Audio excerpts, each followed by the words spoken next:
ટીટીવી ખાસ ખબરમાં અમરેલીથી મહત્વના સમાચાર સામે આવ્યા છે કે રાજુલા તાલુકાના શિયાળબેટ ગામના લોકોને પીપાવાવ પોર્ટની ડ્રેજિંગ કામગીરી સામે ગંભીર વાંધો છે। ગામ ડૂબી જવાની ભીતિ, રોજગાર ગુમાવવાની ચિંતા અને નિયમોના ઉલ્લંઘનના આક્ષેપો સાથે ગ્રામજનોએ રાજુલા પ્રાંત અધિકારીને આવેદનપત્ર આપ્યું છે। માછીમારોના બોયા દૂર કરવાની કાર્યવાહી ન રોકાય તો આંદોલનની ચીમકી પણ ઉચ્ચારવામાં આવી છે।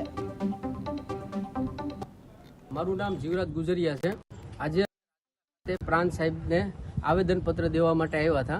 જાફરાબાદ તાલુકાનું શિયાળબેટ છે, શેવાળાનું ગામ અને દરિયા વચ્ચે ટાપુ છે। તો અત્યારે હાલની અંદર જે ગુજરાત પીપાવાવ પોર્ટ છે એનું એલપીજી જેટીનું નવીનીકરણ માટે જેટી બનાવે છે। તો અત્યારે ડ્રેજિંગ આવ્યું છે, તો આ જે સાગર ખેડો છે એના બોયા માટેનો પ્રશ્ન હતો। તો કંપની અત્યારે એમ કહે છે કે એના બોયા હટાવી લેવામાં આવે। તો જે જ્યારે કંપની નહોતી એ પહેલા આ લોકોના બોયા હતા। અત્યારે સાહેબ એ લોકોનો દરરોજનું 1500 થી 3000 રૂપિયા સુધી દરરોજની એની ઇન્કમ હતી। દરરોજનું એને પોતાનું બાળકોનું ભરણ પોષણ 1500 થી 3000 રૂપિયા સુધીની કમાઈ લેતા। અત્યારે જે કંપની જે ડ્રેજિંગ આવ્યું તો અત્યારે કંપની એમ કહે છે કે એમના બોયા કાઢી લેવામાં આવે। તો એ પહેલા એ લોકોને સાગર ખેડોને કંપનીએ જાણ પણ નથી કરેલી કે અમે ટૂંક સમયમાં આ નવીનીકરણ પ્રોજેક્ટમાં અમે તમારી અનુમતિ નથી લીધી અને અત્યારે એમ કહે છે કે તમારા બોયા હટાવી લો।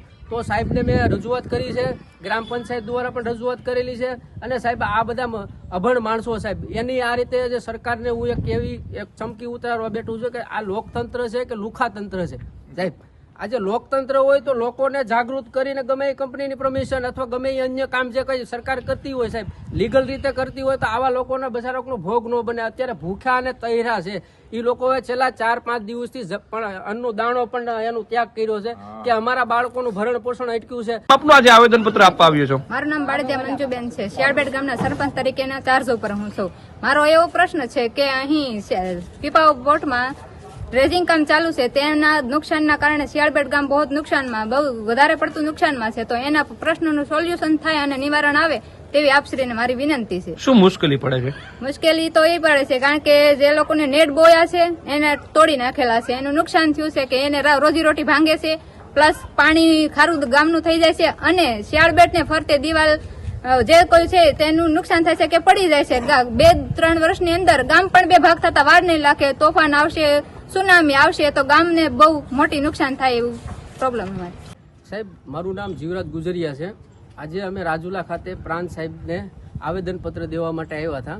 જાફરાબાદ તાલુકાનું શિયાળબેટ છે, શેવાળાનું ગામ અને દરિયા વચ્ચે ટાપુ છે। તો અત્યારે હાલની અંદર જે ગુજરાત પીપાવાવ પોર્ટ છે એનું એલપીજી જેટીનું નવીનીકરણ માટે જેટી બનાવે છે। તો અત્યારે ડ્રેજિંગ આવ્યું છે, તો આ જે સાગર ખેડો છે એના બોયા માટેનો પ્રશ્ન હતો। તો કંપની અત્યારે એમ કહે છે કે એના બોયા હટાવી લેવામાં આવે।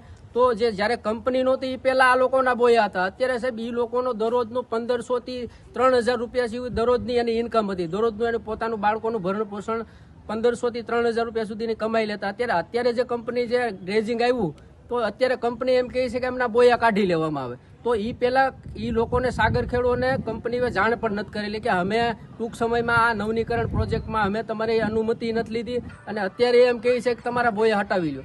તો સાહેબને મેં રજૂઆત કરી છે, ગ્રામ પંચાયત દ્વારા પણ રજૂઆત કરેલી છે અને સાહેબ આ બધા અભણ માણસો સાહેબ એની આ રીતે જે સરકારને હું એક